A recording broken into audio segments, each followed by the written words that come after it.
پرانے زمانے کی بات ہے کہ ایک شکاری پرندے پکڑ کر بازار میں چند داموں کے عوض فروخت کرتا تھا۔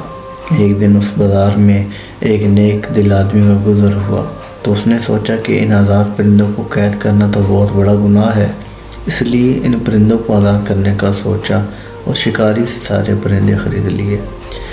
لیکن آزاد کرنے سے پہلے اس نے سوچا کہ یہ شکاری تو پھر ان پرندوں کو پکڑ کر قید کر لے گا، اس لیے وہ سب پرندوں کو گھر لے گیا اور وہاں ان کو چند الفاظ سکھانے شروع کیے کہ ہم سیر کرنے باغ نہیں جائیں گے، اگر باغ گئے تو شاخ پر نہیں بیٹھیں گے، اگر شاخ پر بیٹھ بھی گئے تو جیسے ہی شکاری آئے گا تو ہم اڑ جائیں گے۔ ایک عرصہ محنت کے بعد وہ نیک دل آدمی اپنی اس محنت میں کامیاب ہوا اور پرندے وہ بولی بولنے لگے۔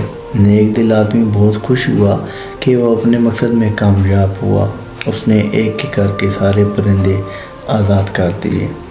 اب ہوا یوں کہ دوسرے دن صبح سویرے جب شکاری باغ میں پرندے پکڑنے گیا تو کیا دیکھتا ہے کہ پرندے شاخوں پر بیٹھے گنگنا رہے تھے کہ ہم سیر کرنے باغ نہیں جائیں گے، اور اگر باغ گئے تو جیسے ہی شکاری آئے گا تو ہم اڑ جائیں گے۔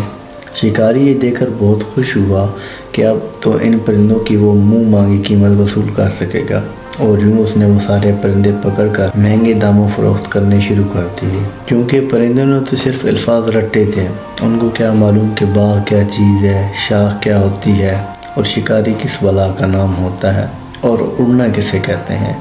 ہم مسلمانوں کا بھی آج کل یہی حال ہے۔ قرآن کو ہم سمجھتے تو نہیں ہیں، بس سینوں میں اتارے ہیں، بس رٹے رٹائے الفاظ ہیں، جیسے ہم نماز میں پڑھتے ہیں، برکت کے لیے پڑھتے ہیں، مصیبت کے آنے پر اور سفر پہ جانے سے پہلے اور رمضان کے روزوں میں خالص ثواب کی نیت سے ہم ان رٹے رٹائے الفاظ کا ورد کرتے ہیں۔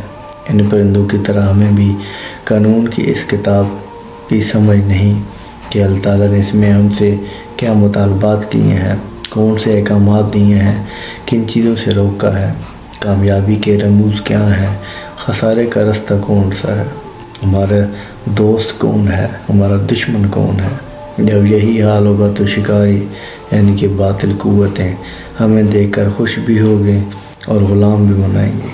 ہمیں بحیثیت مسلمان اپنے آپ پر غور کرنا چاہیے اور آج سے ہی قرآن پاک کا ترجمہ خود بھی پڑھنا شروع کر دینا چاہیے اور اپنے بچے کی پڑھائی کا بھی لازمی حصہ بنانا چاہیے۔ اللہ تعالیٰ تقسیم کرنے کے شرف عطا فرمائے۔ اپنا بہت سا خیال رکھیے گا، دعاؤں میں ضرور یاد رکھیے گا۔ سلام پہنچے۔